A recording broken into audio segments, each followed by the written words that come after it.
is. Okay. There was a card here that got moved. Where's Senator Williams? She's on the end, yeah. She's right there. You ready? Good afternoon, everyone, and welcome to Riverview Children's Center. Today we are honored to host Governor Josh Shapiro and Lieutenant Governor Austin Davis. We also have Senator Jay Costa, Representative McAndrews, and Senator Williams, all here to help honor today and the critical work that we do in early childhood in our workforce every single day. We also have Kara from Trying Together that we're so thankful for, and members of the Pennsylvania Early Learning Initiative or Investment Commission that I just found out yesterday was a thing, and so thank you for coming. So I'm Stephanie. I'm the director here at Riverview Children's Center, and we are so incredibly thankful for this opportunity. I'm also a working mother, and so I know firsthand how essential it is to have high-quality early childhood education and the educators who help every single day, not only our children thrive, but also families. And we couldn't do this work without them. Yeah. At RCC, we are deeply committed to providing high-quality care, ensuring that every child, regardless of their background, receives the same strong foundation. Our educators live that mission every single day, and this center stands as a strong example of what equitable early learning can look like when it's invested in the people who are making it happen every day. Governor Shapiro, we thank you for your leadership and recognize the profound impact that early childhood educators have on our communities. We couldn't do this work without them, and we couldn't go to work without them. All right. Thank you so much. Thank you, Stephanie. It is good to be here with you, and thank you for the kind words, and thank you for all that you do every day to put a smile on children's faces and put an ease in parents' minds when they drop their kids off here at Riverview.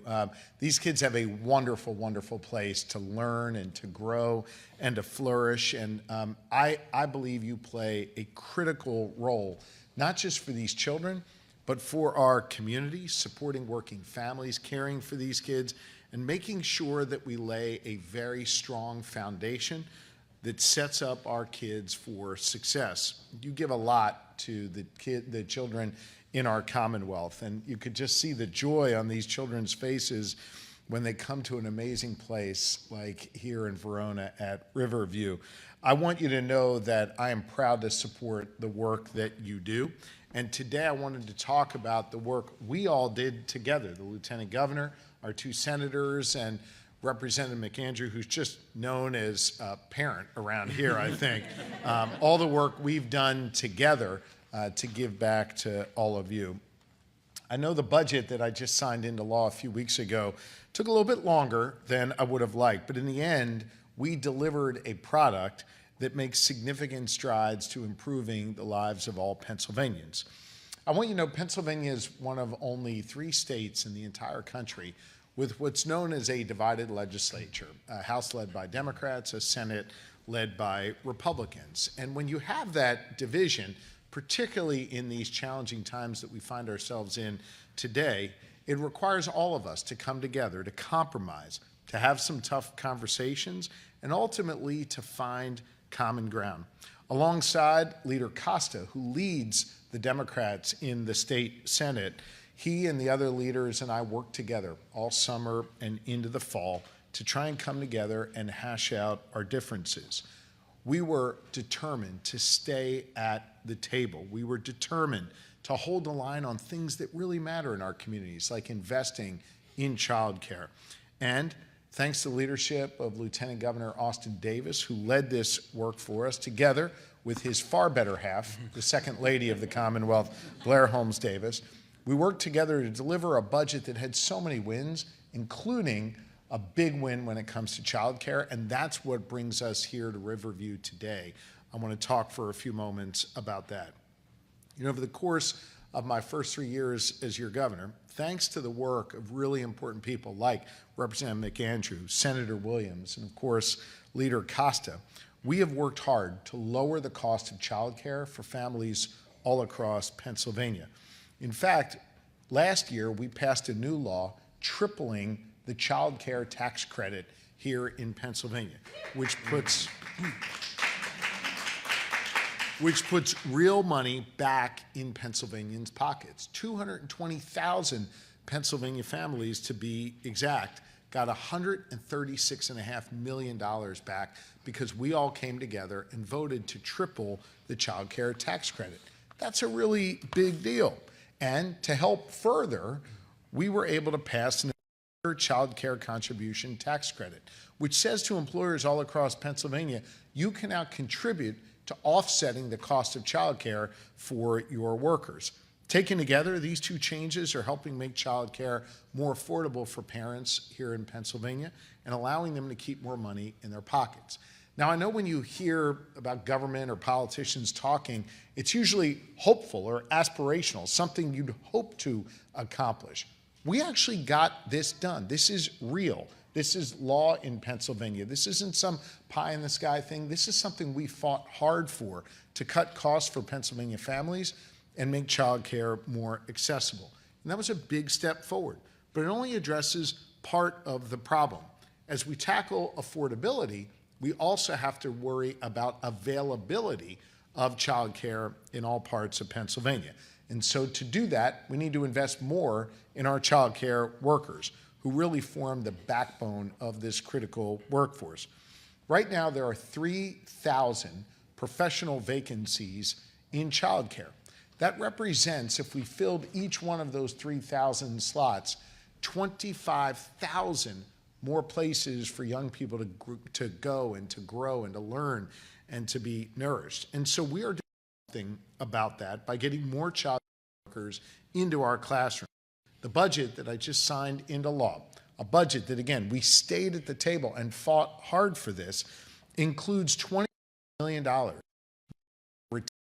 and recruitment bonuses for child care workers all across Pennsylvania.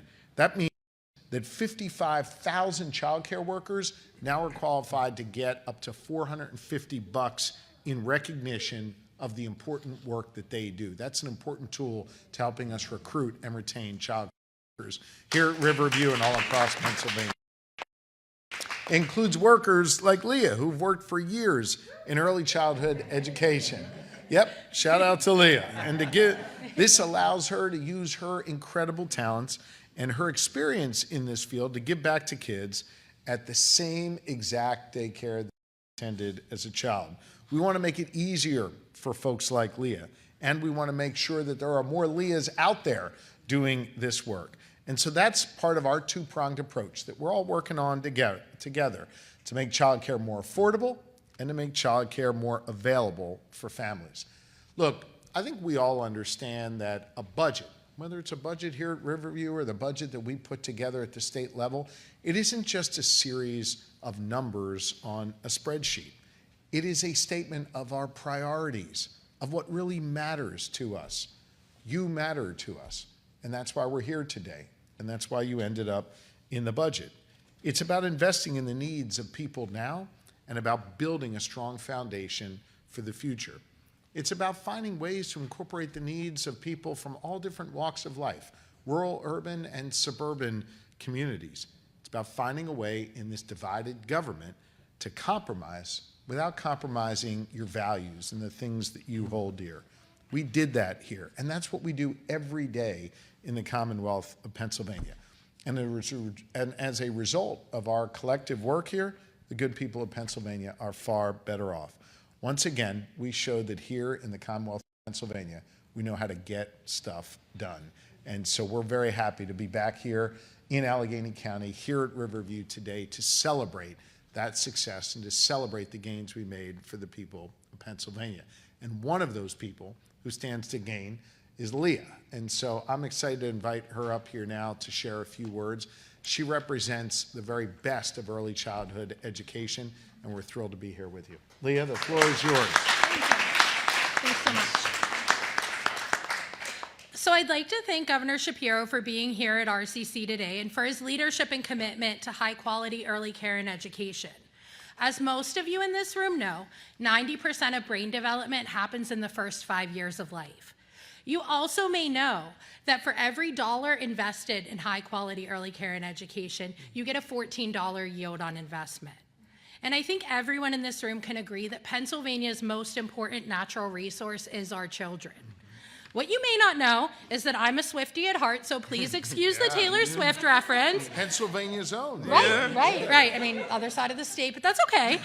Still counts. Right. But it's incredibly exciting to think that under Governor Shapiro's leadership, Pennsylvania could very well be entering our early childhood era. An era where... I like what you did. You like there. where we're going here? Okay, good. I totally got that. An era where our staff are paid competitive wages based on their credentials and skills. An era where our children's childhood is embraced rather than rushed and pushed down, where play is the method and learning is the outcome. An era where our children are a priority. An era where early childhood is no longer an afterthought. It's exciting to think that the potential of this new era for the early childhood industry and what this could mean for the hardworking, talented, and committed early childhood educators who I've worked alongside here at RCC for the past 22 years. It's often said that we're the workforce behind the workforce and that early childhood educators are overworked and underpaid. I'm very hopeful that this budget line item is a step in the right direction toward addressing the chronically low wages that have plagued this field, so that all children in Pennsylvania can have access to high-quality early care and education, and all of our hardworking educators are compensated fairly for the important work we do each day. I'd like to turn it over now to another hardworking Yinzer, our Lieutenant Governor, Austin Davis. Thank you so much.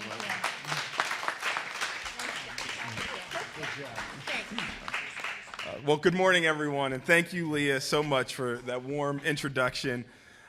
You know, it's so great to be here with all of you, particularly right after Thanksgiving. This event is a great reminder of what's important to so many of us, and that's our families. All across our Commonwealth and our country, families came together to break bread and to share a meal together. Americans can have disagreements, but there's so much more that brings us together than what divides us. One of the things that brings us together is a shared concern about the cost and the availability of childcare. It's a concern for my family and for Representative McAndrews' family and for working families all across Pennsylvania. When my wife Blair and I went looking for childcare facilities for our daughter Harper, we visited many facilities and centers that had long wait lists. We were lucky enough to find a great facility, and we're thrilled to see how much our daughter has learned during her first year in childcare. But us, like many working families, are paying a pretty premium for that every month. This issue hits close to home for me. That's why I'm so honored to serve as the co-chair of the Governor's Early Learning Investment Commission, what we like to call ELIC. And while Stephanie, I think, said she just found out the work we've been doing, we've been busy over the last few months and years getting stuff done. We have several ELIC commissioners with us today, as well as folks from Trying Together. Their advocacy is crucial for making sure child care investments were a part of our final budget product. We had chambers of commerce and major employers who were speaking up and speaking out about how important childcare is to our economic growth and success here as a Commonwealth. My wife Blair and I heard from business leaders at several roundtable conversations we held across the Commonwealth. One at the Sheetz corporate headquarters in Blair County and one at a child care center in Armstrong County. We talked about our budget proposal to provide funding for retention and recruitment bonuses. We also heard from child care workers who told us what it would mean for them and their families. One of the workers said these investments would show that their work has value. After all, they're caring for our most valuable resource, our children. Many of them are mothers who are trying to make ends meet for their own families. They work hard. They deserve a little extra money in their pocket. And I'm thrilled that we were able to help make this happen in this latest budget proposal. The governor and I believe that child care investments should have been a part of this final budget deal, and we stayed at the table to keep fighting for those priorities and to get it done. And quite frankly, one of the things that's so special about this budget product was that it was a result of bipartisan efforts. Democrats and Republicans coming together to get something done. And I think that's something we don't see often enough in government today. We're going to continue to work to deliver real results for the good people of Pennsylvania, to make life a little bit easier and perhaps a bit more affordable for working families across our Commonwealth. And I hope one of our hallmarks when we eventually leave office is that we've made Pennsylvania a better place for families and to raise a family. And it's my pleasure to introduce someone who has been a partner in this work every step of the way. Allegheny County is lucky to have him representing us as an Allegheny County resident in the Pennsylvania State Senate, the Democratic leader, your state senator, Jay Costa.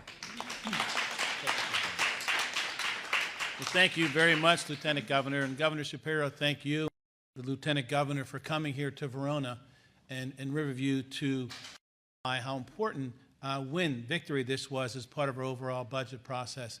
It did take a little longer, not through any fault of our own, anybody up here, I can tell you that. But at the end of the day, I will tell you it was Governor Shapiro's strong leadership. And I do mean strong leadership, particularly in this space here that we're talking about, the child care recruitment and retention bonuses, but also across the board in the education conversation. As one of those folks who was in a room on a frequent basis, I can tell you the governor was adamant, headstrong, that we were not going to jeopardize what he had proposed with respect to education spending. Education spending along the lines of the adequacy program that we now talk about, making certain that we're making investments in special education, and building upon the things that we have done to make things more affordable for folks across this Commonwealth. As the governor mentioned, we talked about the child care and dependent care retention work that was done, not just 1 year, but 2 years to be able to get to that point. And this year we build upon that as well with the earned income tax credit opportunities now in Pennsylvania, where nearly 1 million people will be able to access, I think it's $173 million they'll be able to access in savings. Think about that, particularly when folks are dealing with affordability issues right now. But I would tell you that the governor's focus on this particular aspect of child care, retention, and recruitment, how important it is to folks. Touring, walking through some of the rooms, I saw on the wall some of the signs talking about, I think, Leah, you may have been one of them here, being here 22 years. There was someone who was here 18 years, someone who's here 12 years. And it only happens because you guys certainly have a high-quality place that can provide high-quality education here for our youngest kids. But more importantly, about what's here in terms of the ability to pay people the right wages to be able to keep them here and make sure that they stay here. The governor talked about 3,000 more folks who need to be a part of this conversation. We're going to continue to build upon that, but it's a tribute to the people at this facility here when you look at how the long people are here. It's rewarding work, but it's also the beneficiaries are our families. Our kids are going to be able to come to a place where they get good quality education and good quality child care, but at the end of the day, they're also helping their families be able to participate in our economy as we go forward. So I'm just honored that the governor chose here in Verona at Riverview and say thank you for that, but more importantly, thank you for being at the table. And as he indicated, he was at the table. He shepherded us through this budget process that resulted in significant victories, and this is just one of those victories when you stop and think about it. And more importantly, come February, our work is not done. He's going to make another announcement, and we're going to continue to talk about this issue as well as many others. So thank you, Governor, very much. Thanks. Appreciate that. Thank you. It's all right. I'm grateful for the kind words from Leader Costa, but in order to get a budget to my desk, it requires 26 votes in the Senate, 102 votes in the House, and a pivotal vote in the Senate was Senator Lindsey Williams, who represents Allegheny County as well. So you had the leader, you had a pivotal senator do that in order to get this child care investment to my desk, and I'm grateful Senator Williams is here. Senator, the floor is yours. Thank you. Hi, everyone. As Governor said, I'm Senator Lindsey Williams. I'm proud to represent the 38th District, which is right across the river. I also serve as the Minority Chair of the Senate Education Committee. I first want to thank Riverview Children's Center for hosting us today. The first day back after a holiday in December. The little ones can be a bit crazy. So offering to add a press conference to the mix is incredibly generous. Thank you for doing that. I also want to thank the thousands of childcare workers and facilities across the state who open their doors early and stay late to provide safe, caring educational space for our kids every single day. And I want to thank Governor Shapiro, Lieutenant Governor Davis, and Senator Costa, and Rep. McAndrew for prioritizing childcare workers in this budget all the way through to final passage. It wasn't pretty, but we got there. I was honored to partner with Governor Shapiro and my colleague, Senator Judy Schwenk, on the legislation that created Pennsylvania's new child care staff retention and recruitment program. Yes, thank you. And I want to thank Kara and Emily from Trying Together and the whole coalition of child care advocates who did the work of making sure that this was on the governor's priority list. So thank you. As the governor said, it's $25 million investment in Pennsylvania's workers and working families. I've heard directly from my constituents and even the people working in my office, working parents, especially working moms, who can't go to work unless they have safe, affordable, and reliable care for their children. I also hear about how much this care benefits their kids. You heard a little bit about that today, that it establishes stability and routine, that the educational foundation it sets up for future success. I used to work for the Pittsburgh Federation of Teachers, and I will tell you my kindergarten teachers could point out in the classroom which kids had high quality early childhood. Is that important? They can see it the minute those kids walk in the door to kindergarten. And it lets parents go to work and provides for their households. Child care workers are the ones who allow everyone else to get to work knowing that their children are safe, happy, and learning throughout the day. They are also setting up the workforce of tomorrow for success by giving our youngest learners the head start that they need. And we don't pay these child care workers like they're the keystone of our economy, and they are. And that's why I'm incredibly proud that the Child Care Staff Retention and Recruitment Program, wow, that's a mouthful. Child Care Staff Retention and Recruitment Program will be investing $25 million this year in these workers. That works out to be about $450 in either recruitment or retention bonuses per employee. And that's a fantastic start. And I'm looking forward to working with the governor and lieutenant governor and the rest of the legislature on growing this program next year. So thank you again for having me. And I will pass this over to my friend and colleague, Representative Joe McAndrew. Thank you. Good morning, everybody. There's a lot of blue coats up here. Yeah. So I want to take a moment to just say, well, I'm glad to be standing up here, but there's some remarkable people in this room today. So I want to make sure that we give a shout out to the Mayor of Verona, Dave Recupero, our Councilwoman, Trish Resnick, and then lastly, our Councilwoman from Oakmont, Jamie Leonardi. I think the Chief of Police is back there somewhere too. So anyways, I'm proud to be standing here today. This is one of the rooms, one of the first places I came to whenever I was elected to the House, because I was put on the Children and Youth Services Committee. I'm the only member from Allegheny County in the majority on the Child and Youth Services Committee. I also am the only one west of Susquehanna River, I believe.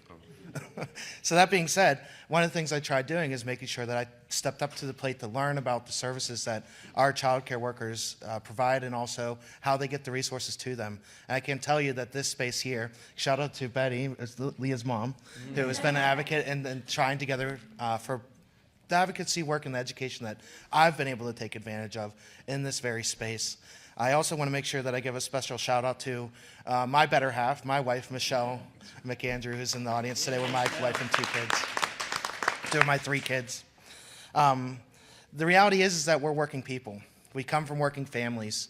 You know, we rely on services that get kids into spaces where they can be educated and grow and learn and be there. And I travel to Harrisburg. Michelle works a full-time job. So to have the stability of a daycare center that brings educational value to their lives is something that I can say is insurmountable in the ability that we are able to provide for these kids. So I'm really excited for overall the places that we are going as a family, but we really, really appreciate the work that is here at Riverview Children's Center. Thank you. That being said, a lot of my colleagues in the working class world that we live in talk about childcare, and they talk about the affordability. I mean, you heard the Lieutenant Governor talk about affordability. And the reality is that a lot of people say to me, you know, Joe, this is like a second mortgage. You know, it's just a second mortgage on our lives. And so to be able to continue to bring resources and investment year over year into the childcare space and make sure that that burden is just a little bit later on working families, and a little bit better for our work, make sure we get quality staff into these roles, is something that I went to Harrisburg to fight for, and we are delivering today. So that being said, I want to mention that Governor Shapiro, this is your third time in my district. The last time was for some big golf outing. I can't remember what it was. But the time before that, which was about 3 years ago, we were at Penn Hills Elementary School, and we were touting free breakfast for kids across the Commonwealth. I mean, what an investment. Year over year, we get to come home and we get to tell our people that we are delivering. And we're delivering because of the leadership of Governor Josh Shapiro. So it's really wonderful to have you as a leader. It's really wonderful to have you spearheading our goals and ambitions. As a working class man with a working class family in a working class town, we want to say thank you for all that work. Thank you. Thank you. Thank you. So that being said, I'm going to pass the mic back over to you. Thank you. Thank you. Rep, I appreciate the kind words. I appreciate you letting us come here and see your kids and see this amazing Riverview Child Center. I just want to say a word about Verona. You know, Mayor, I hope you appreciate the fact that you gave us Joe McAndrew. He is literally the deciding vote in the House of Representatives. Democrats are in the majority by 1 vote. That's Joe McAndrew's vote. As a result of that, certain issues get to be on the table, get to be in budgets, get to be in laws that I sign. And Joe has a huge hand in that, and is a huge reason why childcare is now going to be more available and more affordable for all Pennsylvanians, and it comes from Verona. So I just want to say, I hope you appreciate your power, and I hope you continue to use your power to fight for good things in our community and make Joe, your representative, go and push for those things that matter most in your neighborhood. So thank you, Mayor, for having us in your town. Joe, thank you for welcoming us here to your child care center. And with that, Joe's agreed to take all the questions from the media. Good, yeah. Hi, I'm Erin Youth from the Pittsburgh Media Partnership. Yeah. One thing we didn't really talk about is the investment in pre-K counts programs and the increase in that. Just kind of had a question as I was talking with some of the board members, as you know, that wasn't funded with the state budget impasse. They've not received any payments yet. I just didn't know if you wanted to talk about the reimbursement, how that's going to be rolled out, if it's going to be like monthly payments or all at once. I mean, those dollars should be out already. If they're not, we're happy to sidebar and figure out what the issue is and get those dollars out. I know the budget office has been working hard to drive those dollars out over the last 2 weeks. So if there's a particular issue, we're happy to follow up on it. And I'll just say more broadly, and then I'll take your question. On education, I mean, this was an historic budget for education. We invested more in public education in this budget than in any time in our Commonwealth's history. We start with childcare into pre-K, into kindergarten, and then of course, first through 12th grade. We also made investments, if you choose to go to college, in making college more affordable as well. So we believe a strong education is the foundation people need to have opportunity here in the Commonwealth of Pennsylvania. We're going to continue to invest in it. Yep. Yeah, hi Governor. Jack Troy with the Trib.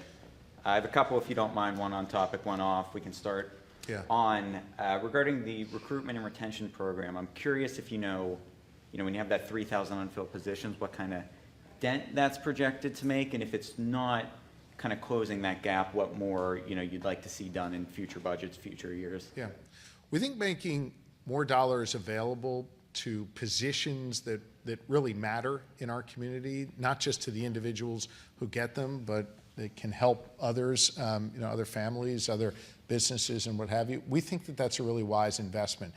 And we have seen examples where investing in that person's future by providing them some additional dollars can then lead to a positive outcome for all of us. Let's take teachers, for example.